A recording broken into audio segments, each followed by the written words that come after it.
Hi, this is Gary Chalk, and you're listening to the Geekcast Radio Network. Hi, this is Neil Ross, voice of many of your favorite cartoon characters, and you are listening to All Things Transformers. This is Optimus Prime, and you are listening to All Things Transformers.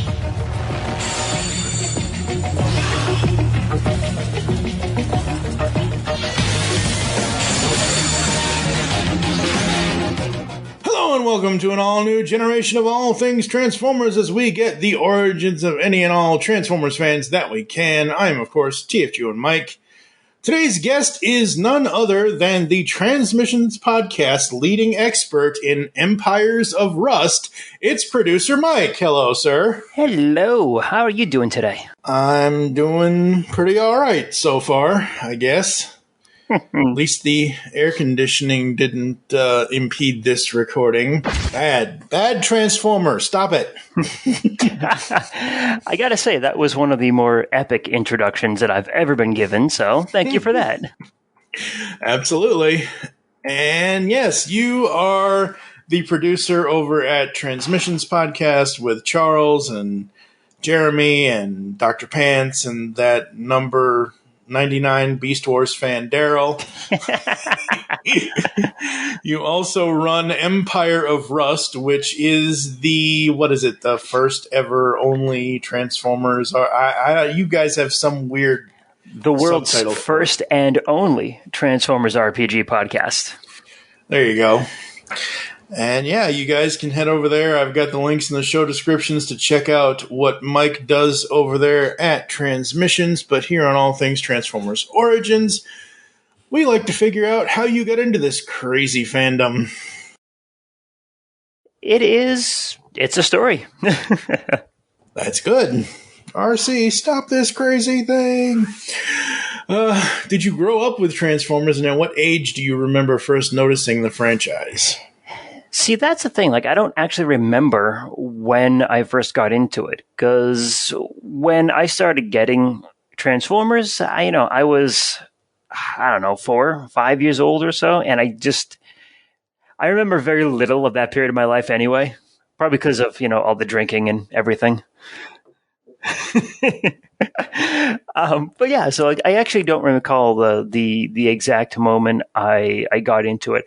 I do remember going to see the movie when I was a kid in '86. So that, yeah, I'm sure I was watching it before then, but that's the first clear memory of actually seeing anything.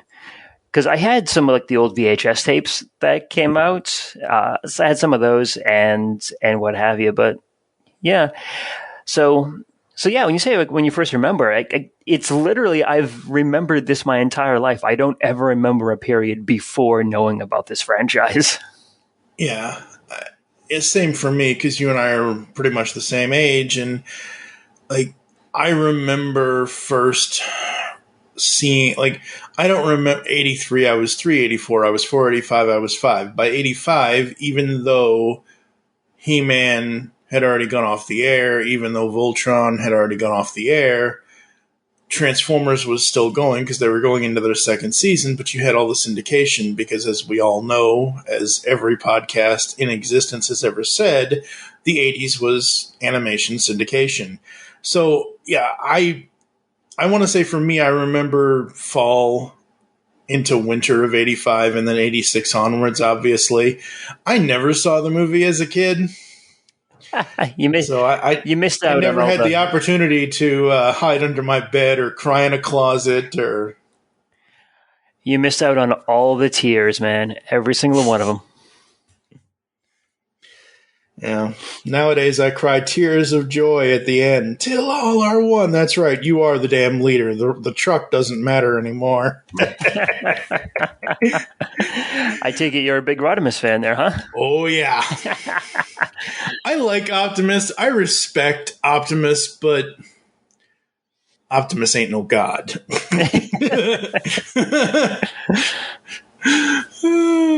What Transformers generation is your generation and why? Well, still definitely G1, just because, of course, I grew up with it. But I do have a ton of respect for everything else that came after it, especially Beast Wars, simply for what it did and how it helped revitalize or reintroduce the fandom. I even enjoy the Bay movies for what they are.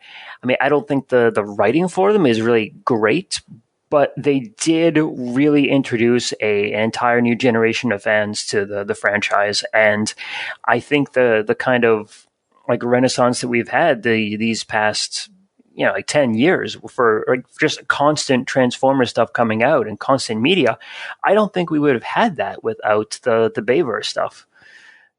So yeah, I'm certainly G1 all the way, but I respect the hell out of everything else that's come after it.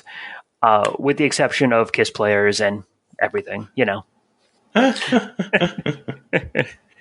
Kiss players, Kicker, and other human characters that aren't as good as, the actual robots that we want to see. And a John can go fuck itself, too.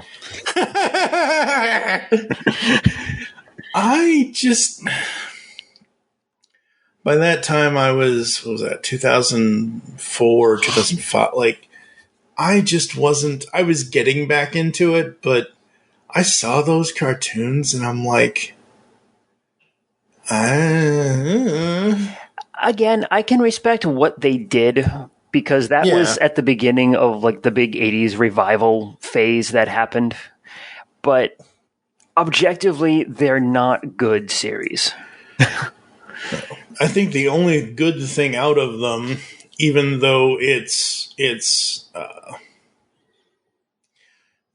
not written for the voice actors, it's the other way. It's them, not mouth flapping, but you know what I mean? It's them doing the lines as, there's a huge difference between David Kaye voicing Beast Wars Megatron, which is a character written for his voice, and him showing up as Galvatron and doing kind of the same sort of thing, but just doesn't sound like he's having as much fun because it's written from the page that it's a character that anyway. Yeah. Most of the characters in the Unicron Trilogy, unfortunately, are fairly interchangeable. And, I'm not going to throw shade on that trilogy because that certainly was someone's G1. And like I said, it was the series that really helped to push to push Transformers into the revival that was going on at the time. It was one of the big linchpins of just 80s revival then. Yeah. But in the end, the characters weren't exactly characters. There was maybe a handful of them that had a particular story arc that they actually had done anything with. I'm thinking like Armada Starscream, for instance. He actually had an interesting story arc. But yeah, exactly. And then the rest are just kind of there, and it just, I don't know. It's a time now that those are now getting anniversaries, which is fine, as they should. We all can respect them, but we all don't have to like them, because not everything can be liked. Exactly, yeah. And, you talk about your respect for what the Bayverse did, but overall, how do you loathe, or are you just indifferent to it? If you can turn your brain off and just look at it for what it is, it's a summer action movie. That's really all it was meant to be. Mm-hmm.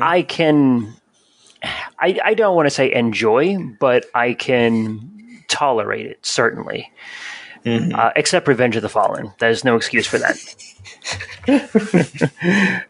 Yes, nobody needs to see John Turturro talking about Devastator's gonads. No, just you're better than that, Turturro. You played what's his name? You played Howard Cosell on TNT's biopic of that television sports personality. You're better than Devastator. And, I've mentioned this, and we're actually switching gears because the summer is in full swing, and well, we said this off air that obviously I've recently moved to a new apartment and things like that, and I'm just nowhere near ready, but I have wanted to. I did this. I pulled the trigger on this last year. Voodoo had the 6-film, 7-film, I don't know. They had one of their bundle sales. They're Okay. like, you can get all the Transformers movies digitally. And I'm like, okay, fine. I eventually want to actually cover them on the podcast. That's fine. I'll go ahead and get the bundle. And we were going to have the Summer of Bayhem. It might end up being the Winter of Bayhem at this point because we are going to go through all 6 of the films. And I will say, in having to get some promotional material from at least the first film, I will say it kind of hurt seeing Bernie Mac again because he's no longer with us. So there are small moments. That's right. He actually, he didn't make it, did he? No. Sadly not. There's a lot of people that haven't made it lately. All right. What was your very first Transformers toy as a kid? Of course, you would have to ask the freaking hard questions. Of course. Man, I don't know. It was either a wheeljack or a kickback. And I don't recall which one. Yeah, it was one of those two. Like growing up, because when you're a kid, you only got like toys every few months, if that, maybe on your birthday and for Christmas. And like you didn't get a ton. You got it during special occasions. And I remember having those two along with Motormaster. But I know Motormaster was 85, so so there's that. I'm trying to remember what other ones that I had. I remember getting a Thundercracker, but I think that was later on for like a mail away kind of thing, and with the robot points. And what was the other one I'm thinking of? Another mail order ones. Oh crap! Those 3 like mail order cars, override, downshift, and camshaft. I forget what. I think that's what they were, but I don't remember. The Omnibots. That's who they were. The Omnibots. Yeah, the Omnibots. I remember getting 2 of those, but I think that was also 85. So, yeah, I'm gonna have to say either kickback or wheeljack, and it's one of those two. Very cool. Very cool. Now, this was something I did in somewhere between 2nd and 5th grade. Did you and your friends ever pretend to play Transformers as kids at, say, like school? Like, what I'm talking about is not, it's more so you, holding your hand up in the, I'm going to be Optimus Prime and you're going to be, it's kind of like, I'm going to be the Coke bottle top and you're going to be the piece of glass kind of thing. It's what the kids today call LARPing, but it wasn't really LARPing because we didn't dress up, but we were still playing pretend. There was a kid I was friends with. His name was Timothy. I can't remember his last name for the life of me, which is fine. I'm not trying to dox him on the podcast or anything. Right. But no, we used to do that. I don't. That's the thing. I don't think we pretended to be. No, we did. Yeah, we did. We must have. We pretended to be like the main characters, either like Prime or Bumblebee, or I think Prowl was an important one to us. But yeah, no, like in the playground, like at recess, we'd kind of like fold our bodies over, like they crouch down really low, and pretend that we were Transformers. Because, and I don't know why cartoons can't understand this, but kids want to pretend to be the cool characters, not the human interest characters. No one pretends to be Spike. No one pretends to be Buster. They pretend to be the, Optimus, or they pretend to be Megatron. It's like, come on.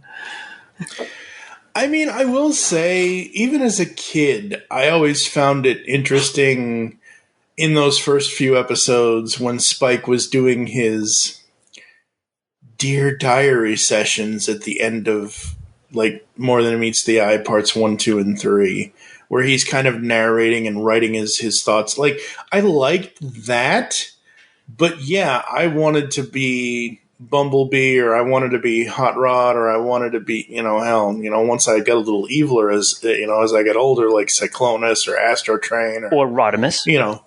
Well, yeah, but Rodimus wasn't evil until 2008. So, quite a run.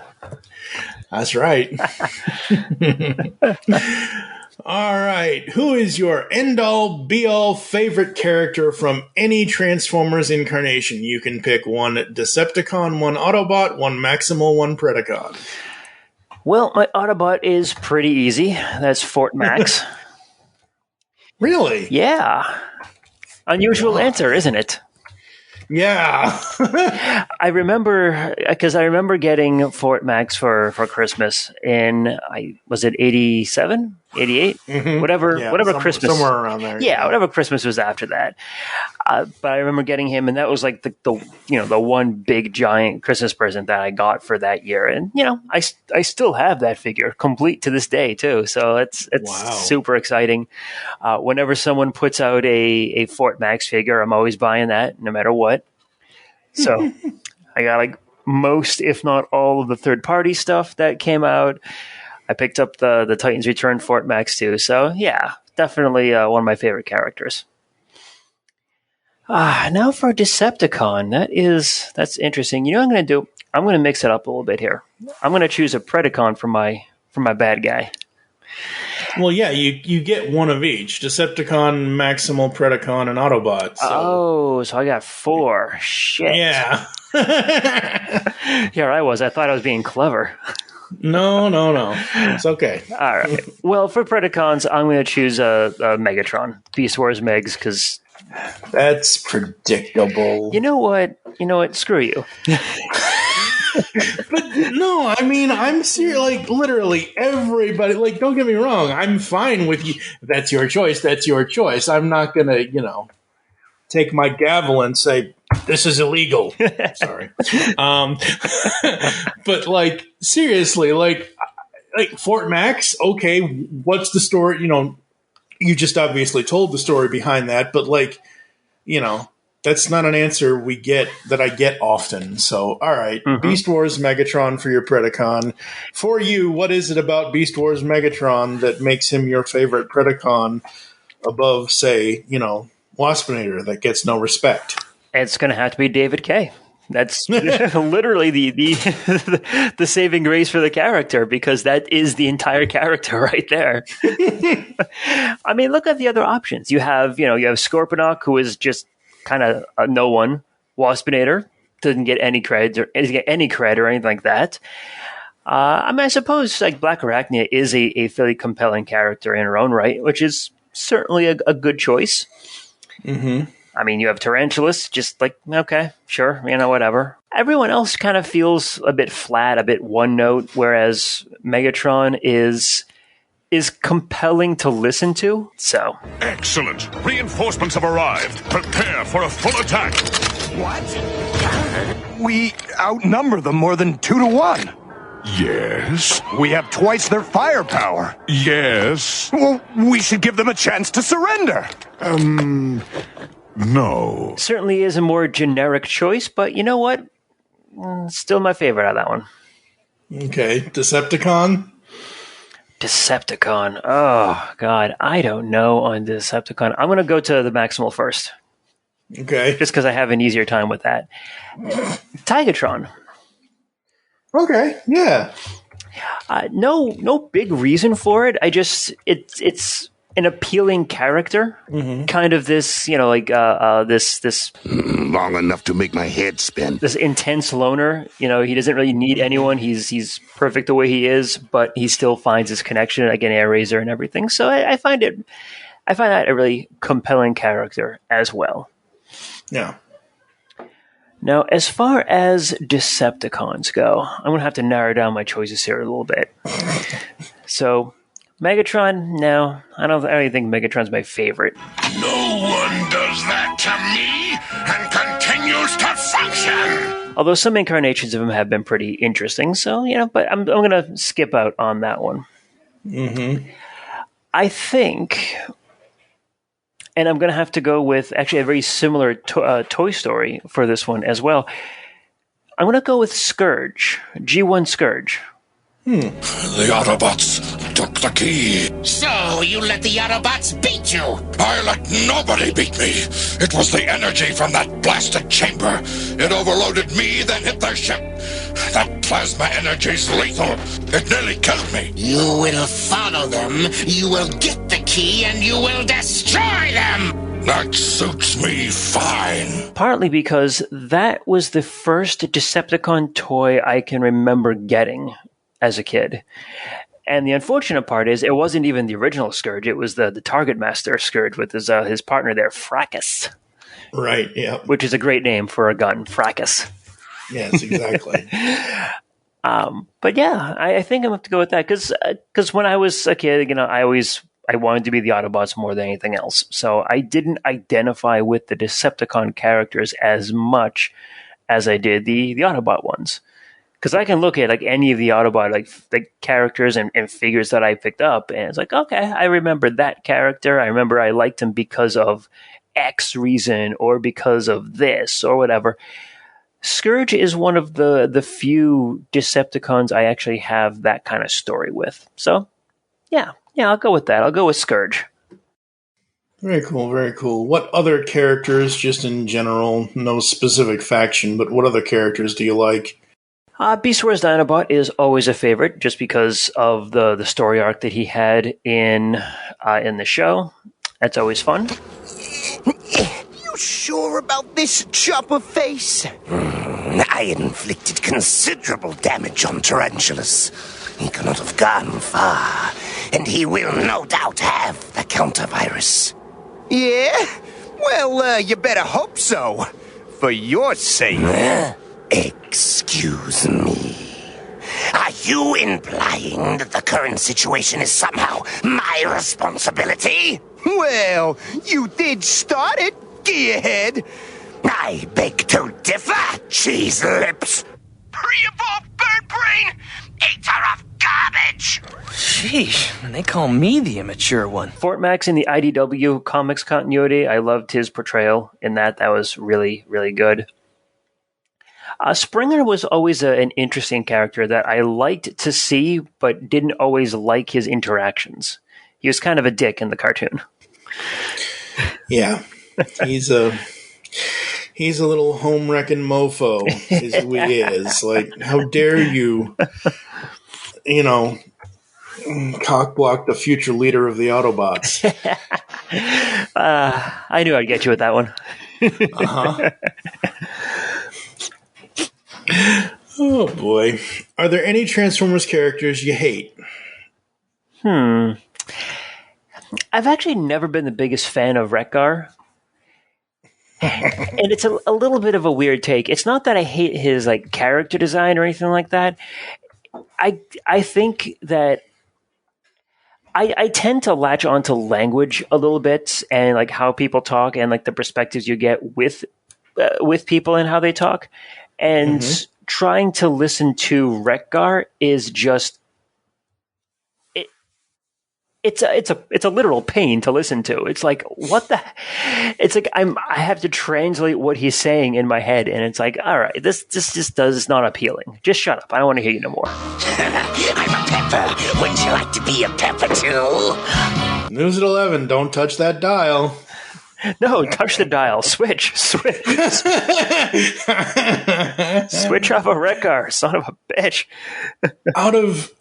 Even though we probably go to this character more just because, again, sort of a kid character kind of thing, but between the two language bots that have issues with the Autobots, between Wreck-Gar and Wheelie, I'll take talking TV over rhyme time any day. Yeah. You know what? I'll actually preface it with this. Wheelie, when done right, can actually be interesting to listen to because because when they did his voice, a lot of times they did it with a kind of musicality to it, which is interesting to hear. But with Wreck-Gar, it feels like they intentionally clipped and cut like parts of his dialogue as they were going through the editing process. So it almost, so it almost feels like they did like this kind of like audio, like they increased the gain or decreased the gain to kind of increase volume at times. Yeah. So it feels very disjointed to my ears. And I hear the name Eric Idle and Wreck-Gar, and I'm like, I can think of a million other movies that guy has been in, and other than the fact of hearing the character name first, I would not imagine that Eric Idle is the original voice of Wreck-Gar. Yeah. Also, like when I see him in like a Monty Python skit, I still cannot identify which one's Eric.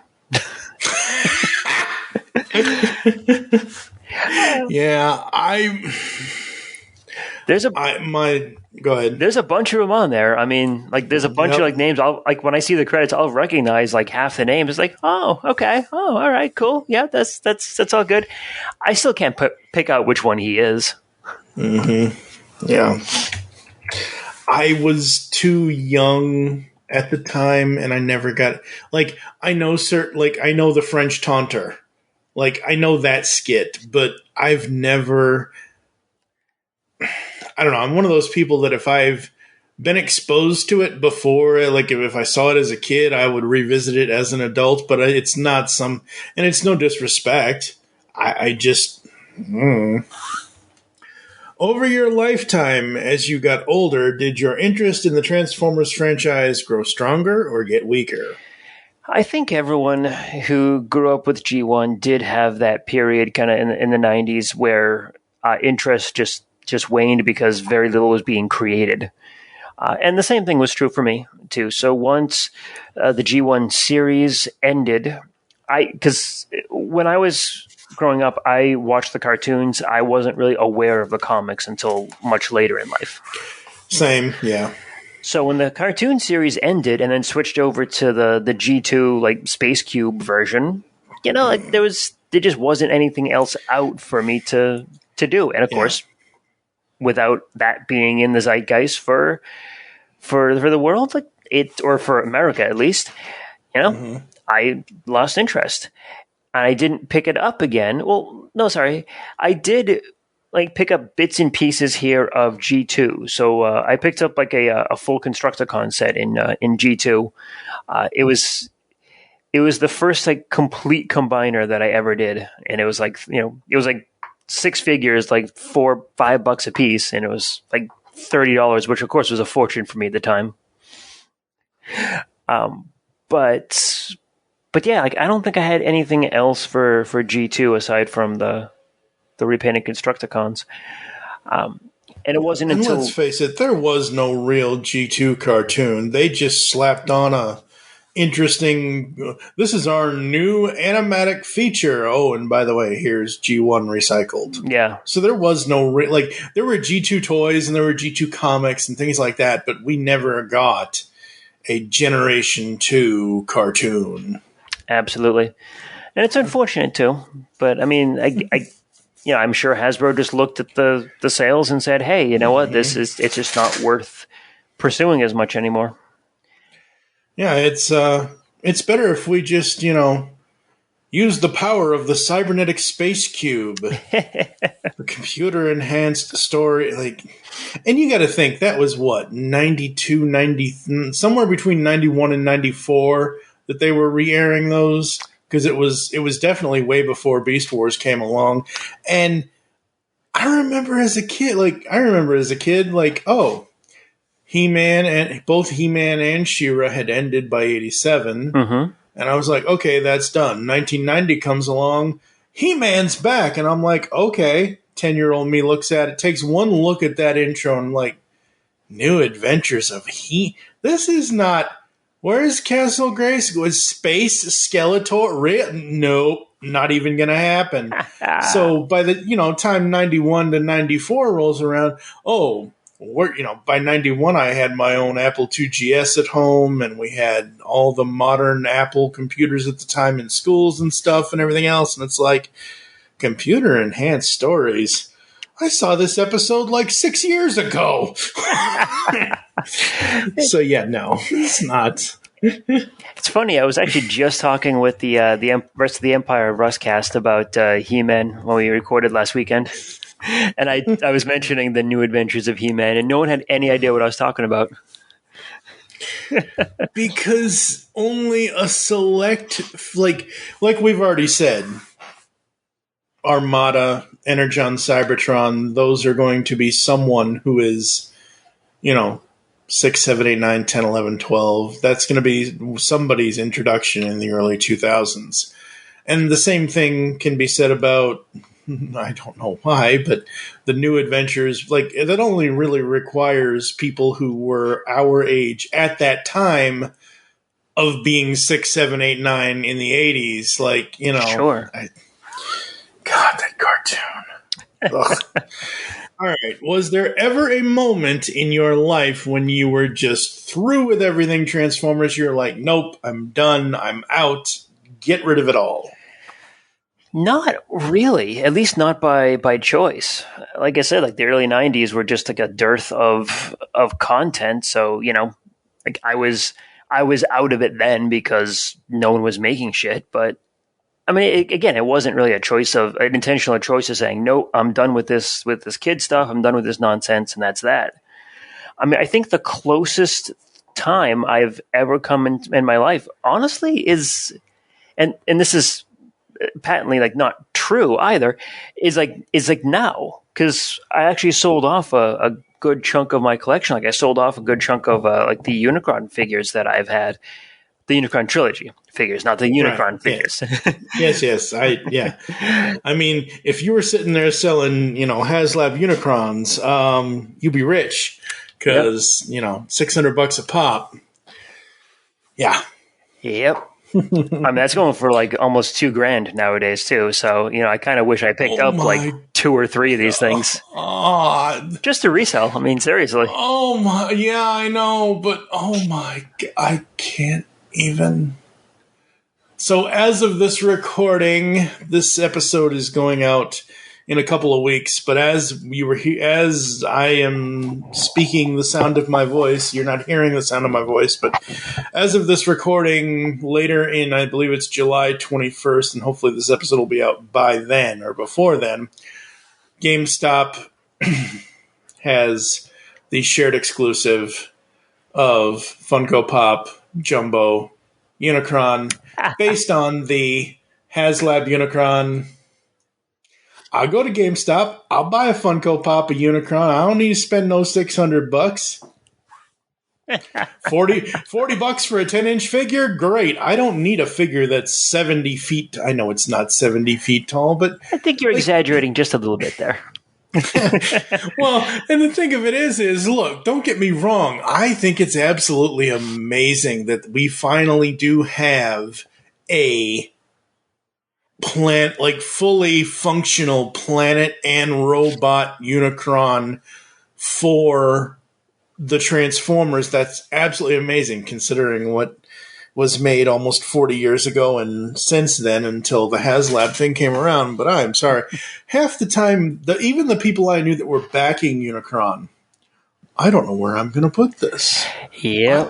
How am I going to display this? Where am I? I'm like, just put it in planet mode and put it in a corner, the corner ceiling of your room. Well, it's funny you even mentioned that because I picked up the Fans Toys Cerebros, like Masterpiece figure, like that came out. And, I'm looking at this thing in head mode and like the Fort Max from that is supposed to be like almost 4 feet tall. And it's like, that's like child size. Where am I going to store a child in here? Yeah, that's not. No. That's not saying I'm not going to get it. Right. I mean, but still, it's like, I totally am. Just, yeah. I got to figure something to put it. Yeah, exactly. You just got to, find a corner, pop the kid in the corner. Yeah. It's like those, and I don't know, I was never, I have only ever seen, I think I maybe have been into one of these stores once in my entire Sharper Image. At Sharper Images, they used to have life-size standees of like Spider-Man and Batman and things like that, and that's great. Okay, I can put that in a corner, and it'll be fine, and it'll be out of the way. But the whole point of HasLab Unicron and what you're saying with Cerebros and Fort Max and all, the whole point is you eventually do want to transform them between the two modes. I mean, we're not going to sit here as 40-something-year-olds and, be like, Rick Moranis in Spaceballs, like, no. Speak for yourself there, buddy.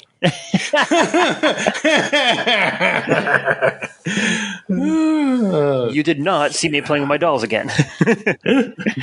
That's right. But I got to figure out some place to actually put that and just kind of, one, assuming it ever even comes out in the first place. Like, let's be honest here. Yeah, that's true. But yeah, just finding some place to put it, it's going to be a challenge. Yep. With the internet giving birth to the fans all having a voice about what they like or don't like about Transformers, do you find that your voice gets lost in the shuffle, or do you just shout louder? Nope. Hey.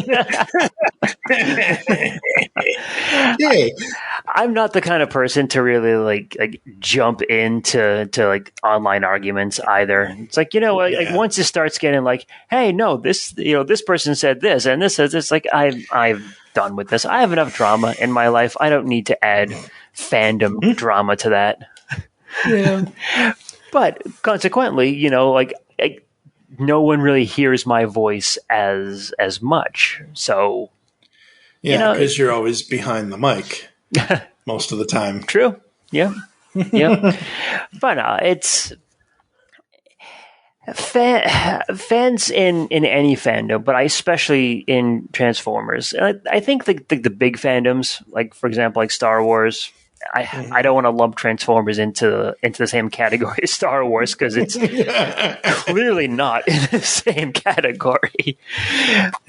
But like once you start getting into medium to large size fandoms, there's so many differing opinions that you can't possibly please everyone for it. And and people are gonna have opinions, and people are gonna be angry / happy / indignant with everyone else around them. So, and the thing of it is like, I eventually, and I say this all the time, and sadly it never gets done, but I eventually, on our main Geekcast radio feed, which is our overall general network show, I want to do an episode about, like, how can you enter a fandom with it being, like, that's the thing, like, oh, I've never really mentioned anything about why I like insert fandom name here, but I would love to start talking to those people. And you go, let's say on whatever forum it is, insert forum name here, and they always have this introduce yourself thread. Hi, my name is Mike. Hi, Mike. How are you? I'm okay. I like this about this fandom. That's just what I like.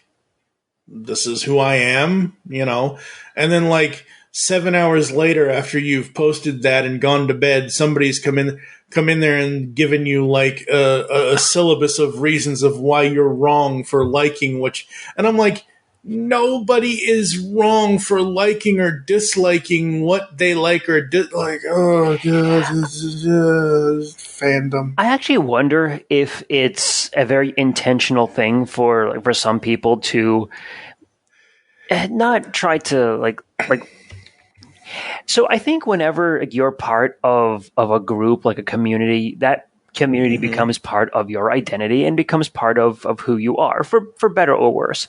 And when you see someone come in after the fact and expect to kind of get the same benefit or the same kind of like feeling that you get from the fandom, I think for some people, and honestly for a lot of people, it's threatening to them to some degree. It's not. It's very, and we have this conversation every episode of The Origins, because with this question, and I give the same spiel every time, and that's fine, but fandoms today, it's like it's 20 years ago and we're all still in high school. Like, everybody has a clique. Everybody has a whatever. Everybody, like, if you have a Transformers board with every single generation as a thread, so G1, G2, Beast Wars, Beast Machines, the Japanese shows and toys and stuff, Unicron Trilogy with their 3 things, animated, movie, whatever, you go into which ones you like or which ones you want to participate in, and that's fine. But, some people who participate in all of it may go into those and be... And this doesn't happen too often. Most of the forums I've been on, everybody has been civil, but 10, 15 years ago, nobody was really super civil because we weren't... Yeah. It just... Yeah. So, all right. Switching gears a bit. What is your Transformers personal anthem song? Examples are, but you don't have to pick one of these: Stan Bush, The Touch, Dare, etc. I think the Touch is so iconic to the Transformers as a fandom, especially for people our age, that you can't not pick it. But I will say that it's not my favorite kind of like Transformers song of all time. Mm-hmm. To actually go that road, I would have to actually pick some of the Japanese openings and closing themes. I actually really enjoy them for what they are, which is kind of strange because like a lot of the U.S. openers and the U.S. like theme songs, they're not really like, they're okay, but they're not really like my thing.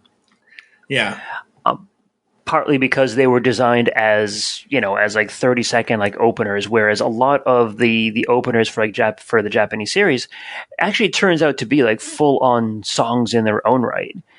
And the Victory opening theme, I think, is probably one of the better ones out of that. So that's, along with like the soundtrack of the '86 movie, really does like tend to be my go-to. It tends to be the thing that I kind of like the most out of Transformers music.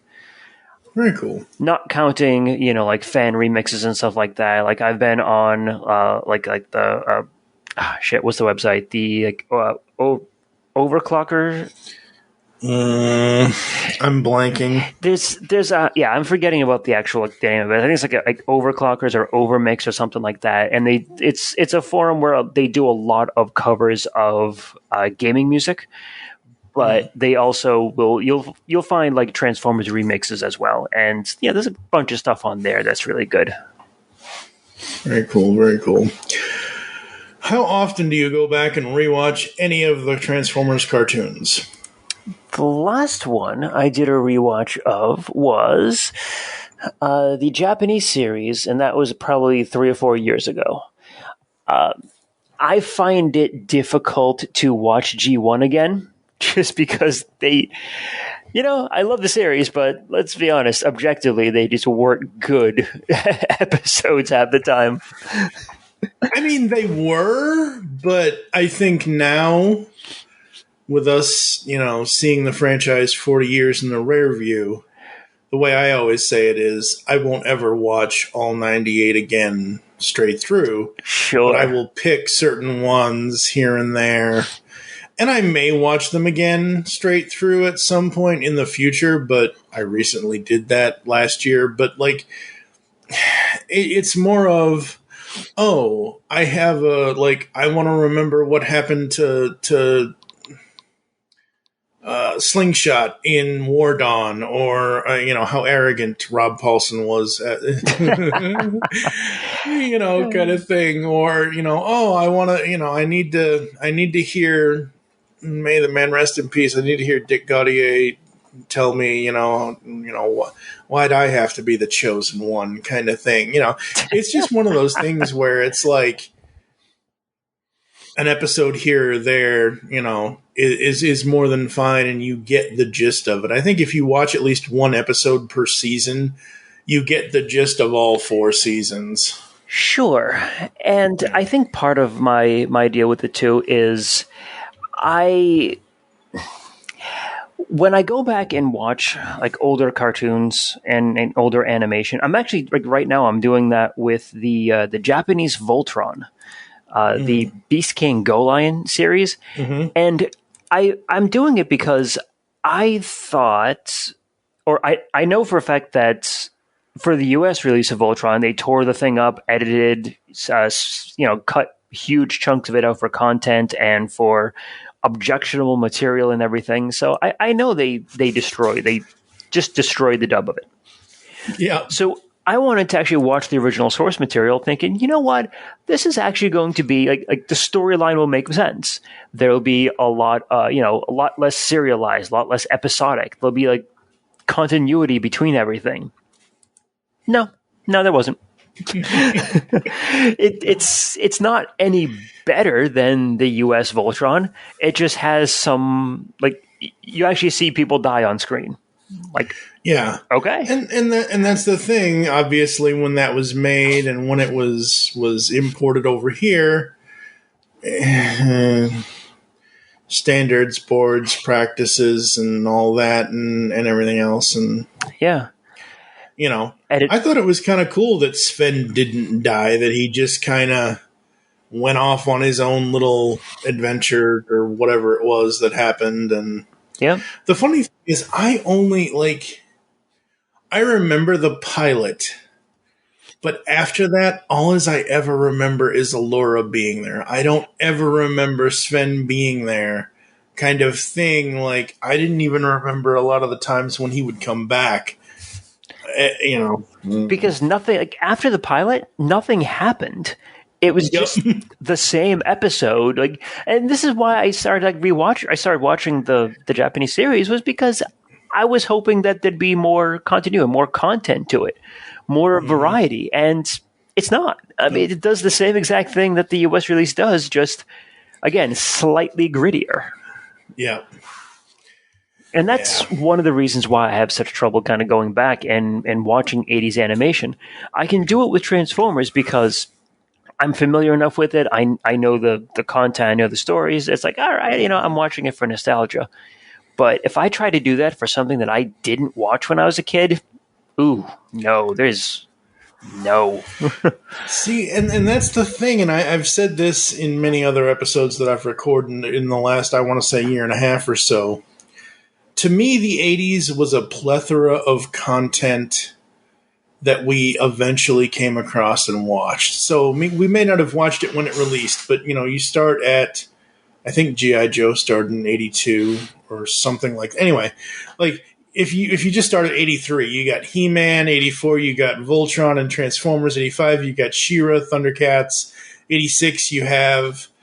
so this is just television stuff. You get Silverhawks. 87, you got Turtles. 88, you have this, that, and the other. You have a good almost 5 to 8 years of content that if the show ends, you can gradually, as a child, move on to the next thing. And obviously the 80s is all about fads and everything else, and what's the next new thing. And oh my god, these mutant turtles with this guy that looks like a can opener, and their master is a rat? How's that work? That was mutagen, folks. It's That was the second of 2 scheduled can opener jokes tonight. He-Man was... Wait, what was the first? The first one was before we started recording. Oh, that's right. Yeah, that's true. I didn't say both were going to be on stream, right? That's true. Yeah. He-Man was the first, actually. He-Man was the the first of the 80 series. G.I. Joe was after that. And that's because I always remember the toy for G.I. Joe started in 82, and then later is when. The only reason I remember that was because I actually taught a history of animation class for quite a while. Oh, cool. Yeah. Very awesome. Had to spend an entire class on the history of 80s animation. Oh boy, here's hoping everybody passed that one. all these kids were born after like 1990.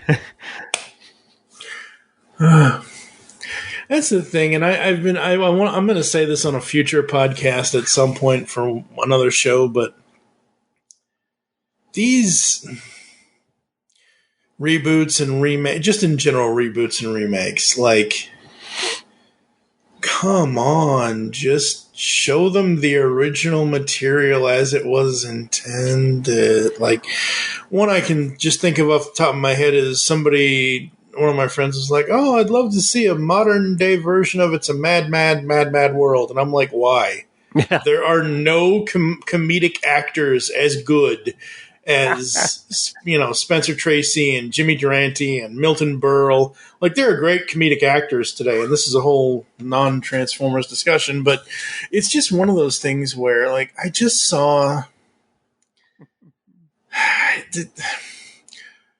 Who's the Boss sequel? Like, seriously? Wait. At least they got... Yeah, oh, you didn't see this? Oh, no. God, I'll have to send this to you. Yeah. So, So wait, is it a reboot or a sequel? No, and this is so not Transformers, so I will have to cut all of this out. But let me see here. 5154, edit out for unintended Who's the Boss content. This is from Hollywood Reporter. This is June 28th. Who's the Boss sequel lands at Amazon's Freevee. First of all, why does Amazon have to have Freevee? They have anyway. The update of the 84 to 92 sitcom will feature original stars Alyssa Milano and Tony Danza. Sequel to the 1980 sitcom Who's the Boss is headed to Amazon's Freevee. The project, in development for almost 2 years, has original series stars Milano and Danza attached to reprise their roles. One Day at a Time alums Mike Royce and Brigitte Moyes-Lebowitz have also come on board as writers, blah, blah, blah. The new take will focus on Milano's Samantha, a single mother who lives in the same house where she grew up. On the original series, her retired dad, Tony, lives with her. There's no word yet on whether Judith Light and Danny, whatever his name, will reprise their roles, as Catherine, who also starred in the original, died in... sad that she passed away. So who was asking for this? That's what I want to know! Okay, see, I'm not going to come down as harsh on remakes as you are. I mean, some of them work, and I'm okay with them, but, like, the whole thing with... And trust me, I live on nostalgia. Don't get me wrong, I absolutely do. But the thing of it is for the current generation that is not me, for the kids and the young adults and the teenagers and the... they need things that are not just rehashes of, I'll agree with that. They certainly need their own original content, and while I'm not opposed to like a remake or a reboot or something like that, it has gone ridiculous and out of hand in the last like 20 years. Yeah, it has. That being said, I don't mind Transformers reinventing itself like every couple of years for a new series. Like, oh, okay, sure. It's a continuing fandom, a continuing thing. But yeah, like who's the boss? No one's fucking asking for that. No one. When was the last time you had a conversation with someone and they said, "You know what I need? A Who's the Boss remake." Like, some of them have been... I'll say passable, because I don't want to say good. And it's okay, and it's as long as they get the original stars back, I'm more than on board to at least check out a first episode. But if it's like, oh, guess what? We're going to take 90210 and put... I insert whatever famous male and female... I don't want to... I'm trying to, because I'm too old, folks. I don't know these things. I don't know who's popular now, besides the fact that old ass Johnny Depp and anyway. I don't want to go down that road. You don't know who the hip actors are nowadays. Yeah, no. Damn kids with their hipping and their hopping. Pull up your pants, you damn morons, and get off my lawn. But, like, yeah, some of the remakes and reboots have been okay. But, like, yeah, who's really... Yeah, and that's, like, the weirdest thing, like, I've thought about rewatching Who's the Boss. Ooh, it's good. It's free on Tubi currently, so at least it is streaming. That's a statement I have never made in my entire life. What? I need to do a Who's the Boss rewatch. Well, like, I'm not going to watch all 8 seasons and the specials, but, like, rewatch the pilot just to, like, you know, like, back in my day when 6-disc DVD changers or CD changers were a thing. Oh, God, you know, kind of thing where you would put in, like, oh, I'm going to randomize these 6 DVDs, and you're going to get an episode of Perfect Strangers, you're going to get an episode of Who's the Boss, you're going to get an episode of Taxi, you're going to get an episode of Knight Rider, A-Team, and Airwolf.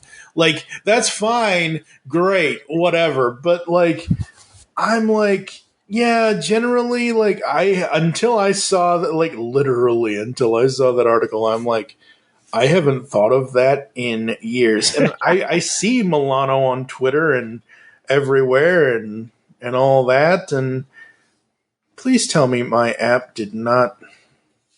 No, it didn't lie to me, it just didn't show it to me. Okay. Well, there you go. I don't know. I just... Yeah, basically, remakes, like...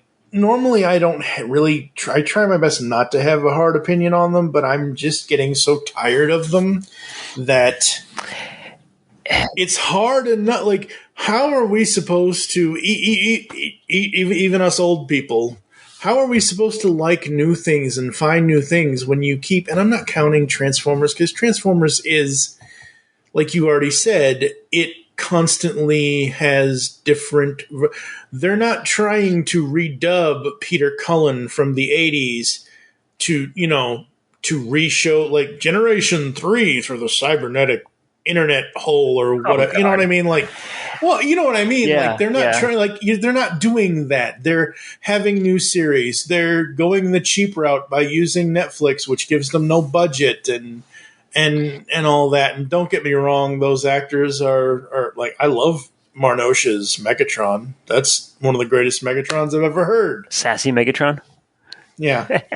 So, what's your thought on all the Star Trek series that have come out, like Discovery, Strange New World? I am not the you need to be asking Steve Megatron that. He is the Star Trek guy of the two of us. I am a casual Trekkie at best. Okay. I grew up on I almost said New Generation. I'm like, what the fuck is New Generation? Yes, I grew up on Next Gen, and I watched several episodes of DS9 here and there.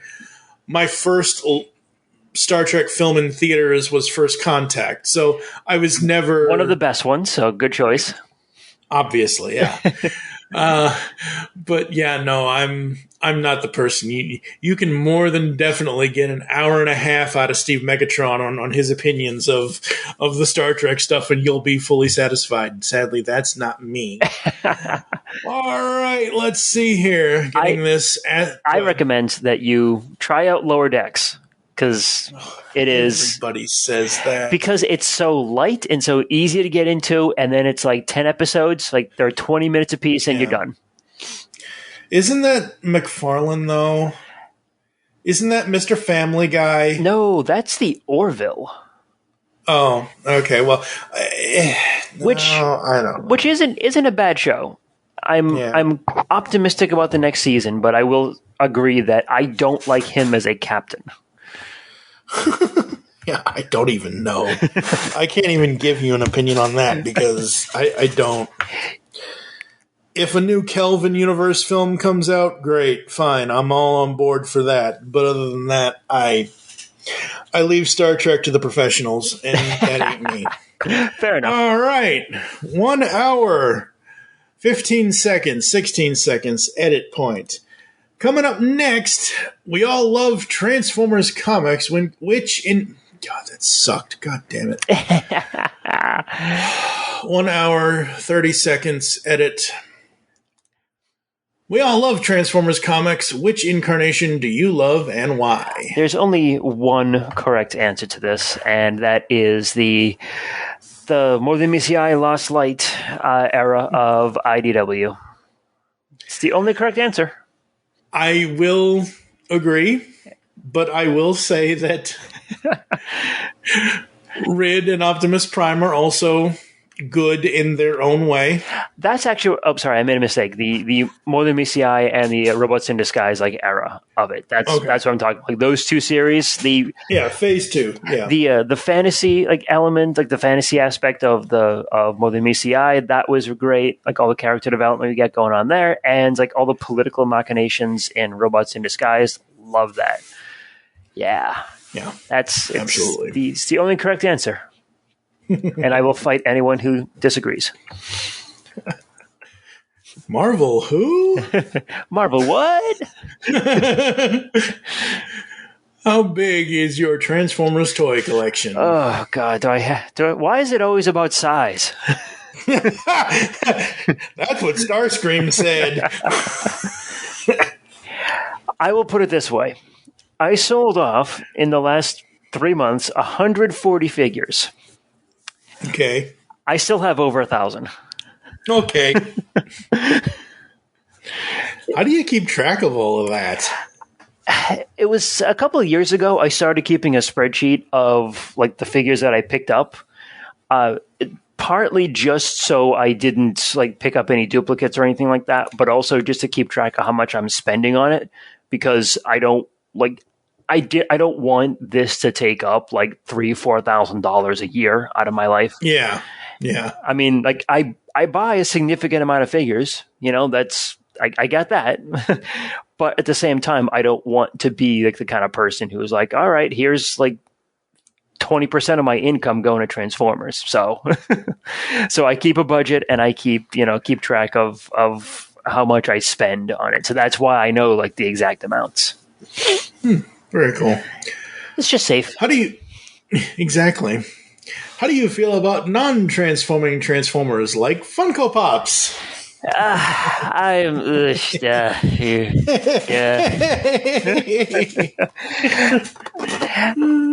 To be fair, I actually have a bunch of non-transforming figures. I got a bunch of statues. I have a couple of the busts and the Unicron statue from, what was it? Hard Hero? From is that the one with him and Hot Rod and RC, and it's the movie poster thing? No. You're what are you thinking of? I think you're thinking of one of the early McFarlane ones that they did. Maybe, yeah. The Hard Hero ones were very animation centric, very animation character model heavy. And they started off just doing busts of them. So the bust of Prime, of Megatron, I got a Hot Rod in there too. So I got a bunch of those. I got a Unicron statue from them. I got a couple of Action Masters and stuff, but I'll put it this way. I don't mind them, but I much prefer buying non-Transformers themed, non-transforming robots. So, for example, they Bandai, I think it was, put out a couple of action figures of Gundams, and I have a bunch of Gundam models that I put together. But in the end, the action figures they put together were really well detailed, nicely articulated, and I enjoyed that. I enjoyed them quite a bit. So that's the kind of stuff that I like buying non-transforming figures of. If I'm going to buy a Transformers character of any kind, I'd want to pick up an actual transforming version of it. So I'm not going to say I'm opposed. It's it's okay. It is what it is. Generally not for me, but they're okay. They're okay. Let me guess, you're a big Funko Pop head, right? Oh yeah. I just want the character. I don't care if it transforms.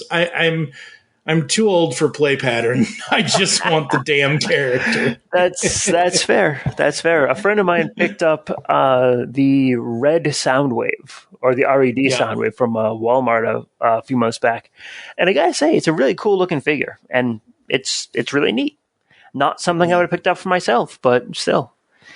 how was it? I saw a picture online of some person's like Funko collection, all still in the box. They must have had 600 or 700 of these things, so all stacked one on top of each other against a wall, and it actually created like this kind of like art pattern with the color of the boxes. And I thought that was pretty amazing. Yeah, that's when you get. I know that because Funko has changed the boxes over time, but there are a specific set of Funko Star Wars collectors where they're like, we want blue boxes only. And, once you have the Star Wars Funko Pop blue boxes, you can make, like I said, I currently have, I don't even have to look at the Funko app because I just looked at it the other day. I have 188 figures. And all of them are like, I'm not buying them because, like, you're not going to see me buying Game of Thrones Funko Pops. I watched the first, 8 minutes of that season 1, episode 1 of that show, and I'm like, they're just walking. They're not doing anything. Somebody say something. Sorry. Game of Thrones is not my thing. That's but anyway, I'm not going to sit here and buy Funko Pops of for me, they're and I've said this in every other episode, but for me, they're characters. They're action figures or inaction figures of characters that you're never going to get it. Like, where are you going to get a McDonald's Grimace action figure that you know what I mean? Like, you can just have him stand there. Like, where are you going to get? Did they actually make that? Funko, yeah. I'm actually looking right now at the 5-pack. It has Mayor McCheese, Officer Mac, Grimace, Ronald, and Hamburglar. Let's see here. Like Batman Beyond. I love Batman Beyond. So the fact that they've released, I think, 4 total versions of Batman Beyond. One was the original Funko body. Another one was a metallic one that came with the Blu-ray edition of the complete series DVD set. And then the most recent one is just him crouching. So, it's characters, and I'm sure, and I know there are plenty of Batman Beyond action figures, whatever, but okay, Lil Sweet, Justin Guarini from the Diet Dr. Pepper commercials. I'm sure there are plenty of dolls of that character, but Funko to me is the only one that actually has an action figure of that. So it's that kind of thing. It's more about the character, less about the full-on playability. I can respect that. Certainly. Oh. It's not, again, it's not something for me, but it's certainly something that I can respect, and I'm not going to yuck anyone's yums for what they collect and what they enjoy. Yep. And my computer is starting to be stupid. Stop being stupid, computer. Hello, computer. Yes, hello, computer. Goodbye, computer. I'm looking at pictures of people who made walls out of Funko Pops. I mean, I could just make it just a general, but I wouldn't be able to actually do any design stuff with it. Oh, come on. Come on, computer, don't do this. God damn it, I'm going to have to edit all of this out. If I lose you, don't go anywhere, because my computer is really, I don't know why. All I was trying to do was find something on, a search in my file manager. It wasn't, I wasn't trying to do it online or anything like that. And come on. Yeah, I do not have my icons at the bottom here. I only have... we're almost done, so... But still, come on, computer. Okay. Am I timing out? Am I going in and out? Oh, good. The icons are back. Yay. I'm looking at the Zencaster page, and it's still going. Yep, it's still going, yep. So that's good. All right. Still picking you up. I did out the math for this wall of Funko I'm looking at, and you'd need 410 to fill up the wall. Yeah. The sad thing is too, you could actually take a look at the dimensions of the box, measure out your room and your space, and figure out exactly how many you're going to need to fill up that wall. Oh, yeah, absolutely. So, all right. So, I always preface this one by saying everyone is safe. Every every other human you may have visiting you, every pet, everything that has any kind of rights anymore are all safe, but the house is on fire. What is one Transformers toy you could never part with ever? What's the one toy you'd run in and save? Oh, man. It would probably be my G1 Fort Max. If I could only pick one, then yeah. There's a nice big funny story on this though. There's like a nice big space like underneath Fort Max. His torso is like his legs are splayed really, really wide for some reason because of the design, and it's just a perfect, like, easy way. Just kind of reach your hand, boom, grab, move up, you're done. Yep. What is the most money you spent on a Transformers toy or a Transformers toy item? So a toy item could be a sketch, a drawing, a commission, or whatever, or the most money you spent on a toy itself. So the Fans Toy Cerebros was $220, and when I think about it, I'm pretty certain that is the most I ever spent. I'm thinking back to how much that Hard Hero Unicron statue was, and I imagine it was around 150, but I can't remember. I mean, this was like a good 20 years ago too, so it wouldn't have been as much as it was. But right. I'm kind of looking around and just seeing which one is the pricier one, and I think that's probably it. I did spend $250 on the Quantron box set, the Make Toys, the Technobots. Jesus, I'm trying to. I'm like the Compubots. No, the Computex. No, no. So the Quantron box set was $250, but that's also 5 figures. So yeah, individually it's only $50 a figure. But yeah, single less expensive individual figure is got to be that Cerebros figure. And the sad thing is too, like, as the cost of this stuff goes up over time, it's just going to get more. It's just going to get more and more expensive.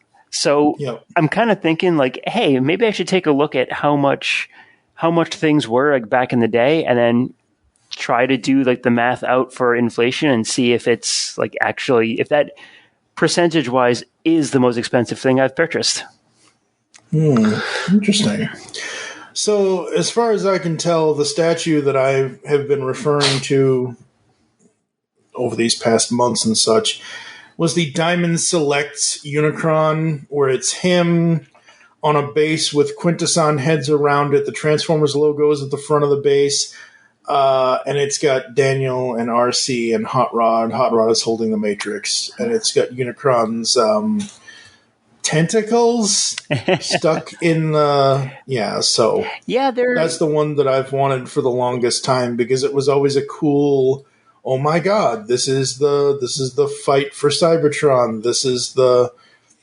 me, Grimlock, kick butt, even though Grimlock isn't in this statue. But yeah, that's the one that I've always looked at and was like, I want that one of these days. Oh god, the listing on eBay, $720. Ooh, man.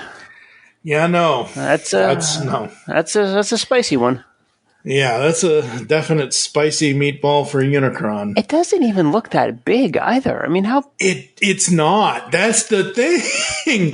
It's a tiny stat. It's not tiny, but it's not like... Oh my god. It's like a desktop. I'm seeing it with a stack of CDs next to it. The thing is what, a foot tall? Yeah. $700?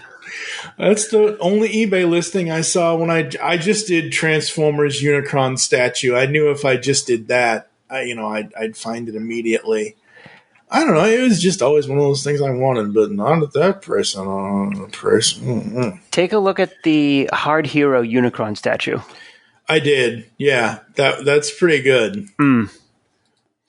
That one is pretty good. So, do you have a "my parents got rid of my toys" story? Honestly, no. I actually, I honestly have I got rid of my Toy Story. Obviously, because you're, well, yeah. But well, no, even before that, because really, right around the time when Beast Wars started, I actually picked up a couple of Beast Wars toys, and I thought, hey, these are pretty cool. Let me go ahead and because I had like a bunch of stuff still from back when I was a kid. I had Transformers, I had GI Joes, I had some like Thundercats stuff, I had the Thunder Tank, and just a weird mix of random stuff that I had gotten over like the previous 15, 16 years. So at that point in my life, I was a teenager, and I was like, all right, you know what? I'm not going to keep like all of this like kid stuff. And I remember at one year, I just did like this big purge of all the things that were in my room that I didn't want anymore. And for some reason, I kept some Transformers, but I didn't keep others. I kept the ones that I thought looked cool at the time. So I had a wheelie. I got rid of that. I had a tailgate. I got rid of that. I had a top spin. I had twin twist. Oh, no, just a top spin. I got rid of that. There was just like a bunch of random figures just like in the middle of all the stuff. I thought, hey, this doesn't look cool anymore. Let me go ahead and get rid of it and donate this. Like, I don't know why I did it, but I did. Like some Thundercat stuff I got rid of. Some old Masters of the Universe stuff I got rid of. And yeah, it was just, I have no explanation for like why I picked certain things and others I didn't. I kept the Wheeljack. I kept my Ultra Magnus. Yeah, no explanation. Just like my parents didn't do it for me. I did it to myself. Very cool. Very cool. All right, let's see here. We are entering the cartoon fantasy funland. Yay! If you could, yeah, some sort of Transformers sound effect. If you could voice any Transformers character, who would it be and why?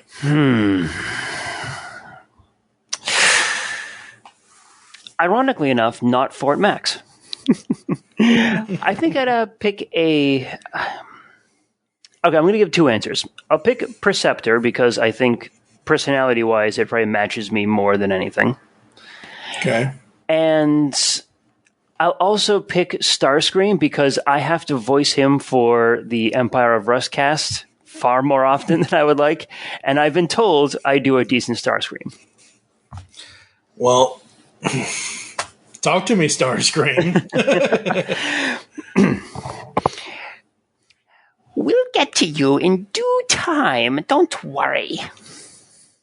Like I said, decent. Sounds kind of. I think it's more the inflection than anything else. Yeah, yeah. I was half thinking it was like, I don't know, some sort of. I don't know what I was thinking, but yeah, that's pretty good.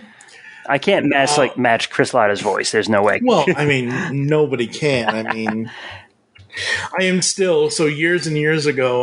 We interviewed Abby Collins Cluster, who was his daughter, and at one point I asked her. I said, hey, can you give us what the female version of? And she's like, oh, I can't do it today, but I can. I never got that from her. I so wanted to hear what the daughter of the man would sound like as Starscream. One of these days, I'll catch up with her and say, "Hey, you remember that time I asked you about this thing?" You'll get her back. Don't worry. Yep. Who is your favorite Transformers? I say actor, but we all know they're voice actors. But essentially, who is your favorite Transformers voice person? That's kind of like the weird thing. Like I don't pay attention to them as much as I feel like I should. I'm gonna have to go with David Kaye again, just because it's such an iconic performance. That yeah, David Kaye. Very cool. Very cool. Very cool. Now this can't be anything that has been announced or coming out, and I don't know what's been announced or coming out, but I don't think there's anything major that's going to be coming out in this line. But what is your dream masterpiece figure that they've never done? All right. I'm gonna violate the rules a little bit here. I'm gonna say Fort Max because he's not been officially announced. He's been rumored, has he? Well, no, I mean, like, Takara has never bothered to try to do anything with them, so... And that's the thing. Like, yeah, that's the whole point of the question is, I mean, technically, if he's never been done or never been whatever, that would be your dream figure because... And I'm not going to count fans' toys until I actually see the thing, like, coming together here. Like, I saw some renders here. It's like, you know what? I can friggin' do that. You know, let's slow your roll here, buddy. Oh, wow. Alrighty then. I say that because I'm a 3D artist as my day job, so, you know, I actually do have to do that kind of stuff. So there you go. Where do you stand on the Rumble is blue, Frenzy is red, or Rumble is red, Frenzy is blue debate? I didn't even realize it was a debate until I actually started getting into the fandom. I didn't even realize there was a difference until I saw the comic. It's like, well, all right. So for me, it was I grew up with the cartoon, so Rumble is always going to be blue, and Frenzy's or purplish, and Frenzy's always red, just because, like I said, for like a decade, I had for like 15, 16 years, like I had no idea. It's like this is a debate. It's like, what are you talking about? Didn't you see the cartoon? Yeah, exactly. Cartoon logic rules all. Purple and black. So yeah. Obviously, you're doing things with Empire of Rust, but if you could create any Transformers toy, cartoon, comic, etc., what would it be and what story would you want to tell with it? I would want to do something that does not involve any of the existing characters from the fandom. Like, I don't want to put a Prime or Megatron in there just because it's been done to death, but like every series has a Prime and a Megatron, and it's like, you know what? We don't need to do this. There's so many opportunities for new characters and new stories in the universe that I would like to see something that is brand new, that is focusing on brand new characters, and maybe kind of gets into like some. All right, so you remember from the phase 1 of IDW, the whole like infiltration like protocol thing they did, where where Decepticons infiltrated the planet. I would actually like to see a story like that, not on Earth, on a different planet. And with completely new characters, and like just kind of show like what happens in other parts of the war.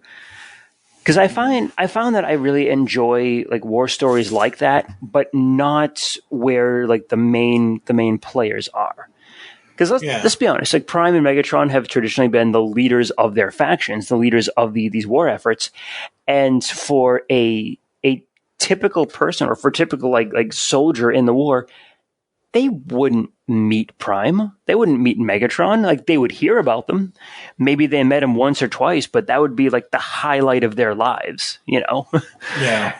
And that's what I like to see. I'd like to see something that is kind of this war story, kind of this infiltration story where they can be robots in disguise, again, where the disguise actually becomes important because they need to stay like under the radar, and like have a new story, have new content, because that's kind of where I want to see, like where I want it to go. Yeah, absolutely. And all is flashing in my head is, okay, punch, counter punch, perfect person to use for this. Obviously, he has to go to both sides, and obviously he would most likely interact with the leaders at some point, but then my brain goes to an old Three Stooges short where two of them end up on the Union side, one of them ends up on the Confederate side, and vice versa. And at one point, one of them hits the other one and says to the third one, "Okay, you jellyfish, get him up and revive him." I'm like, oh, God. Jeez. Punch. Okay, so we've had a lot of crossovers. We're about to have, and I cannot... We're a couple episodes past this, but again, as the sound of my voice is being recorded, I just finished editing our latest news catch-up episode where we talked about the least excitable Transformers crossover I'm like, why? The Three Stooges crossover? No, Transformers Three Stooges, that could work. But the one that was more recently announced a couple of months ago, at this point, by the time people hear this, Transformers Street Fighter? What the frag is that? Like, whatever. That's not even new either. I mean, they did that before with what is it? It's the old Titans Return molds, isn't it? Yeah. I don't know why they're bringing this. I don't know. I don't know. All right, last question before we exit the cartoon fantasy land. If you could, and this is based off of the IDW Colony Worlds, so if you could live on any Transformers world, quote unquote, that you wanted, and obviously it should go without saying, yes, you can breathe on the planet as a human, which world would you want to live in? See, I was going to ask, can I actually be a Transformer if I'm living there? Okay, Fortnite. That's actually a good question. I think it would come down to either Caminus or Division. Caminus, because I think they'd be a lot more welcoming of people than many other places, but also I think Division because they would kind of be close to my size. I feel a little bit more interactable with them. Remind me about Division, because I don't... That was the planet of Micromaster Combiners. Okay, yes. I got it now. Yeah. Yeah, anyone that says Velocitron to me, I'm like, I was built for comfort. I was not built for speed. That's kind of what I'm thinking about. There's no way I'd be able to keep up with any of them. That's what I say. Like, if you let me be a Transformer, that might be kind of neat. Yeah. What is the one piece of fuck, I keep fucking this up. I've been doing this since 2016. You'd think I know how to say the talk. What is one piece of advice that you would give the Transformers fandom and Transformers collectors in general? The fandom? Just calm the fuck down. It's going to be okay. Yeah. No matter what they release, it's not going to be the end of the world. And if there's something that you don't like, just give it some time. It'll get reimagined and you'll be fine. Collectors, I guess probably the piece of advice that I wish I got when I started collecting, and that would be focus your collecting on the things that you enjoy. Mm-hmm. Because I found that when I started collecting, I bought everything. Yep. And it's like, all right, cool. And luckily, I started collecting at a time when that was financially possible. Right, yeah. Nowadays, that's no way in hell that's possible. But over time, I've noticed that there's so many more... There's so many more figures and so many more series that have come out. I can't... Even if I wanted to, I can't possibly collect everything. Yeah, we can't catch them all. This isn't Pokemon. Yeah, exactly. So I guess the piece of advice then is to, again, focus your collection on what you want and what you like. And, stick with that. Don't try to get everything. Get the stuff you think looks cool. Get the stuff that you think will have high resale value later on. Get the stuff for the characters you like. Whatever your goal is, just be sure that you have a goal to your collection, because otherwise it's just going to become this amorphous mass of figures that you're then going to have to deal with later on.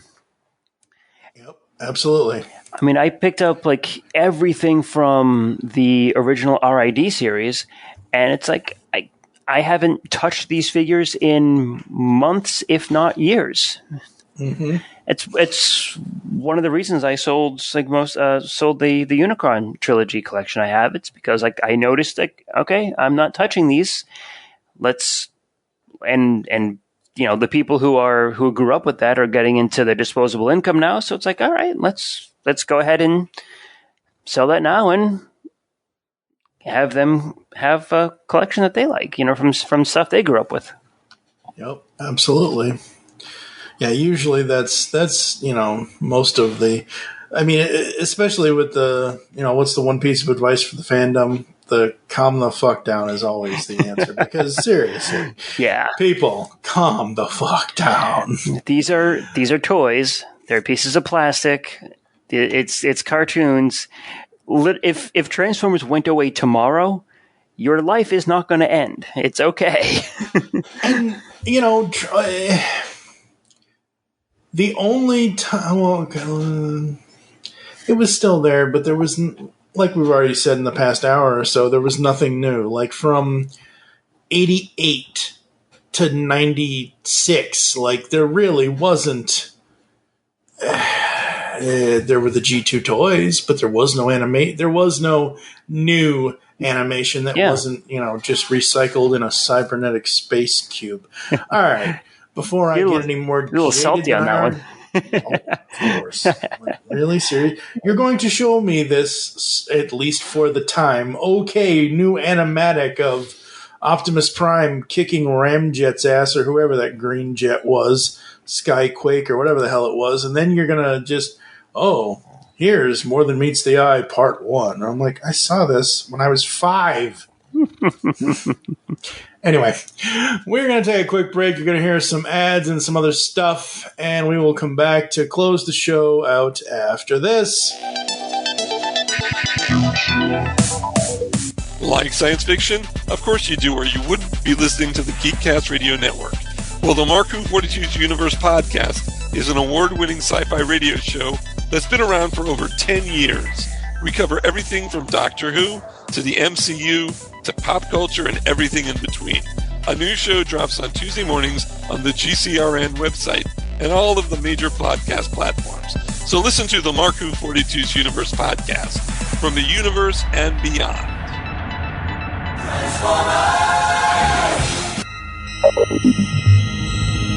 You are receiving a transmission from the Rod Pod.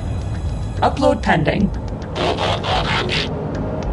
Stand by for soundtrack transfer. I am Maggie. And I am John. And we are trapped, hurtling through space in a ship shaped like Rodimus's head. The ship, for reasons we haven't been able to determine, contains the entire run of the IDW Transformers Phase 2 comic,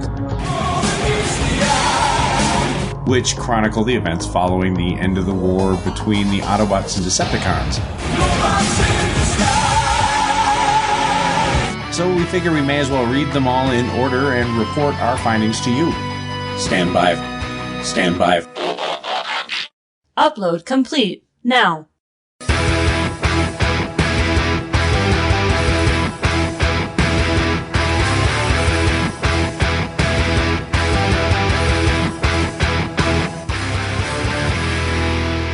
The Rod Pod. Look for us at marriedwcomics.libsyn.com, at iTunes, at Stitcher, or wherever good podcasts can be found. So, till all are one. Till all are one. Till all are one. What was that universal greeting again? Never mind, I remember.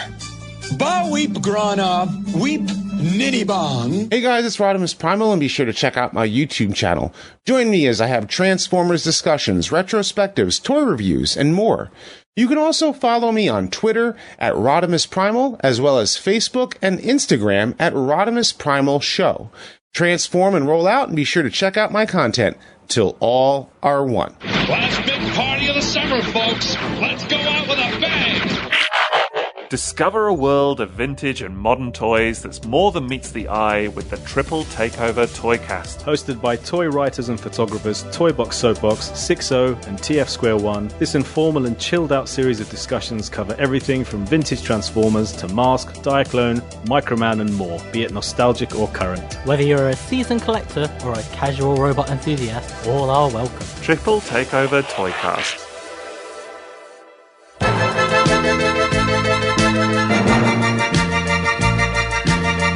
Hello, all sentient beings. Want the latest on everything going on in the Transformers multiverse? Check out the Transmissions Podcast Network. We've got weekly podcasts covering everything from Alpha Trion to Omega Supreme, from old school G1 all the way up to Cyberverse and beyond. And you don't want to miss Empire of Rust, the world's first and only Transformers live play role-playing game podcast. If you love Transformers, there's something for everyone at transmissionspodcast.com. All right, folks, I think we've all been on a little bit too high of an NGEX Energon fuel run here on All Things Transformers. Before we get the heck out of here, Snazzy Mike, promote yourself and the stuff you do. I love to do that. So, I run Empire of Rust, the world's first and only Transformers RPG podcast. Although, I'm not going to be able to say that for a much longer, because once Renegade Games puts out their RPG, I'm sure that a bunch of people will be starting their own actual plays for it. So, but for now, we are still the one and only RPG podcast you need to listen to. So, on the Transmissions Network, go ahead or just do a Google search, Empire of Rust. Any podcast app that you use, you'll find it. It is the probably one of the more interesting, like, actual play podcasts that you'll hear. And we've been doing this for about 3 years now, I think, 3 years now, something like that. So, yeah. Also, you can hear my non-dulcet tones as a guest host on Transmissions. And I will also do things like editing and stuff like that and specials for Transmissions. So, Transmissions Podcast Network, search for it. You'll find Empire of Rust and all of the other cool stuff that I do. Very awesome, very awesome. Renegade? What the hell? Yeah, Renegade Games is putting an RPG source book out for in September of this year. September? Oh. Yeah, September, October, I think. Yeah, as soon as you said that, I'm like, Lorenzo Lamas? Really? Why would there be? Anyway. Oh, boy. Thank you for joining us here on All Things Transformers. If you'd like to get in contact with us or leave feedback for the show, there are several ways to do so. Visit the website, geekcastradio.com, where you can listen to and comment on all of our content. Send us any email to feedback@geekcastradio.com. Here are all the ways you can listen to us nowadays. Apple and Google Podcasts. Leave us reviews, please. iTunes is still a thing, folks. Spotify and any other podcatching client you choose to use. Follow us on Twitter at GeekCastRadio for the network, at All Things TFV3. I am at TFG and Mike. Are you on Twitter? I am on Twitter. It's at Minervion, Minervion. Same thing on Instagram as well, where I occasionally post toy photos. Awesome. I will have those links in the show notes. Become a fan on Facebook. Go to facebook.com/GeekCastRadio Network. You can also check out All Things Transformers V3 over there as well.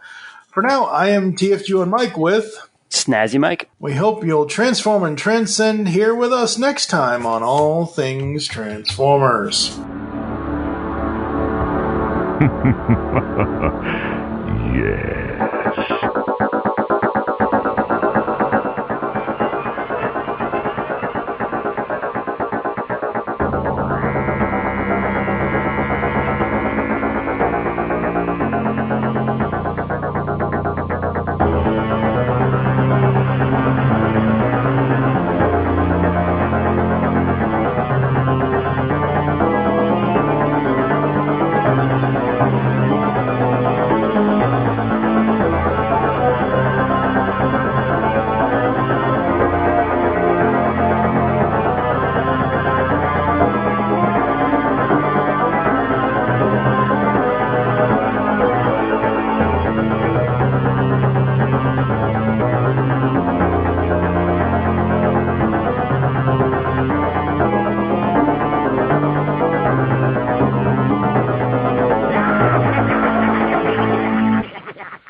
I wish to speak to my lawyer.